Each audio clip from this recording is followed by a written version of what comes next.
টিঙত এক অনুষ্ঠানত খেল ধেমালি চলি থকাৰ মাজতে এক অঘটন সংঘটিত হয়। বজ্ৰ পৰি গুৰুতৰভাৱে আহত হয় ৮জনকৈ লোক। ইয়াৰে ৪জনৰ অৱস্থা সংকটজনক বুলি জানিব পৰা গৈছে।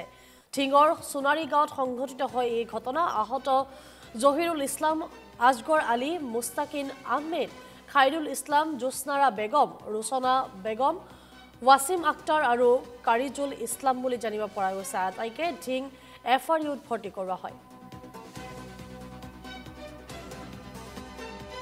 বিয়লি 4:30মান বজাত এটা ঢেৰেকনি মাৰিছে। ঢেৰেকনি মাৰি পিছত 4-5জন মানুহ আহত হ'ল, মানে দুখ পাইছে আৰু গাত পৰা নাই, দূৰতে পৰিছে। এতিয়া সিহঁতে মানে চেঞ্চলেছ হৈ আছে।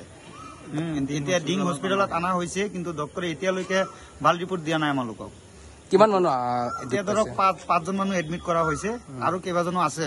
সিহঁতে মানে এতিয়া ঘৰত আছে, আমি আনাৰ ব্যৱস্থা কৰি আছো। এতিয়া ধৰক ডক্টৰে কৈ আছে, কিন্তু এতিয়া আধা ঘণ্টা টাইম দিছে। আধা ঘণ্টাৰ পিছত যদি সিহঁতৰ